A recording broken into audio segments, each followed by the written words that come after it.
Tiene el uso de la palabra el senador Miguel Barbosa Huerta, del Grupo Parlamentario del Partido de la Revolución Democrática.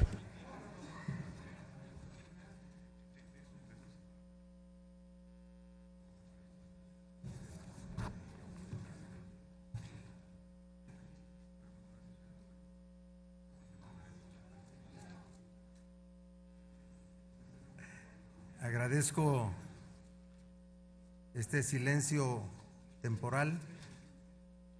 Estaba yo alarmado porque ya no hay orden en las reuniones de las cámaras del Congreso.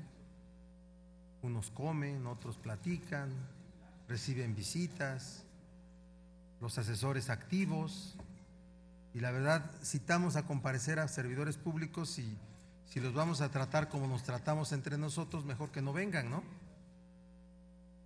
Debemos de respetar la sede, el trabajo legislativo, la función legislativa desde nuestro comportamiento en las cámaras. No es que yo me arrogue el derecho para poder señalar esto, pero todo lo compartimos, ¿verdad, Diva? ¿Sí? Así es que gracias por lo menos tener un momento de silencio en este instante. El verdadero rostro de la reforma energética está a la vista. El rostro de la reforma energética es el de un depredador social. No encontramos justificación técnica al aumento en el precio de la gasolina y de las tarifas eléctricas. Los aumentos tienen propósitos recaudatorios, es decir, cargar en los hombros de los mexicanos el déficit que hay en la Hacienda Nacional. Ese es el propósito. No hay ninguna otra razón. Aquí oradores ya han dado cifras de los déficits. Y en los precios de la gasolina y en las tarifas eléctricas es de donde se pretende cubrir esa falta de dinero, por cierto necesaria también, pero no para ser cargada solamente así. Sus efectos son inflacionarios. El precio de la gasolina influye y determina los precios de otras mercancías. Sirve para transportar mercancías y las tarifas eléctricas en materia industrial y comercial determinan servicios y precios de mercancías. Pronto tendremos registros inflacionarios en nuestra economía. No nos alarmemos. Por eso queremos escuchar de los responsables de las áreas públicas relacionadas con la hacienda pública mexicana, con la materia energética y con las dos empresas productivas de México, CFE y Pemex, las razones que se tienen para ello, las causas de esto y los efectos. Por eso queremos. Yo celebro que haya habido una respuesta inmediata de los grupos parlamentarios para que sea solamente una posición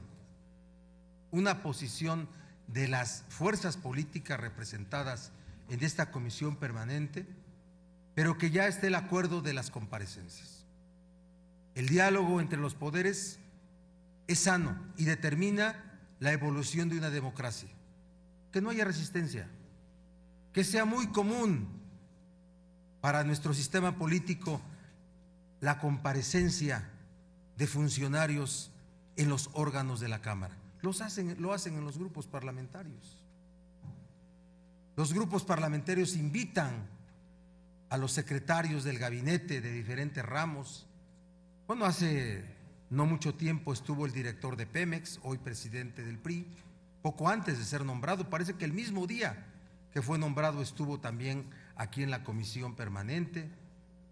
Se reúnen con grupos. Entonces, ¿cuál es la dificultad para que tengamos un mejor diálogo entre los poderes públicos? No lo veo y creo que por eso hoy celebro que haya habido una respuesta de los grupos parlamentarios y que se haya dado un acuerdo de la mesa directiva para poder tener estas comparecencias que serán de gran utilidad.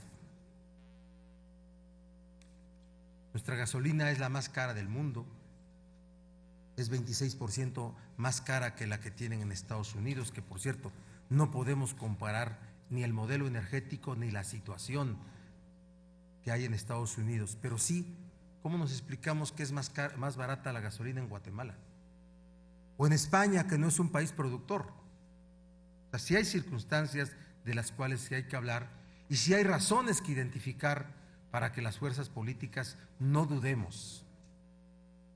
Lo peor que le puede pasar a un país es que ya no haya confianza en el ejercicio del poder público. Y si todos caminamos con el diálogo y con la información necesaria, habrá una mejor sociedad. Por eso es por lo que pedimos que es la comparecencia de los servidores públicos. No por rivalizar con ellos, no por someterlos, no, porque hay un diálogo, un equilibrio entre los poderes. Por esa razón nos pronunciamos. No hay que aprovechar cada circunstancia para hacer que un funcionario venga y se someta al poder del legislativo. No, es un diálogo el que tenemos que entender, y más allá de que sea un acuerdo del Pleno, de un órgano como la Comisión Permanente o los plenos ordinarios de las cámaras, que mantengamos un diálogo político como legisladores y como grupos parlamentarios. Yo les quiero decir que así como es inevitable la revisión del contenido de la reforma educativa, ya es inevitable revisar algunos de los contenidos de la reforma energética. Ya es inevitable y ya se abrió el debate para ello, y el poder público debe de estar consciente de ello y debe facilitar las condiciones para que podamos encontrar las mejores leyes. Las leyes no se hicieron para quedar inamovibles, para ser definitivas. El Estado de Derecho, lo he dicho, no solamente es la vigencia de la ley, es reformar la ley que está provocando conflictos y está provocando tensiones. Así es que felicito a los grupos parlamentarios, felicito a la mesa directiva por haber alcanzado este acuerdo y poder encontrarnos con los responsables, los titulares de las áreas de la Secretaría de Energía, el subsecretario de la Secretaría de Hacienda y los directores de las empresas productivas de México, Petróleos Mexicanos y Comisión Federal de Electricidad. Les agradezco la atención. Gracias. Tiene ahora el uso de la palabra el diputado Federico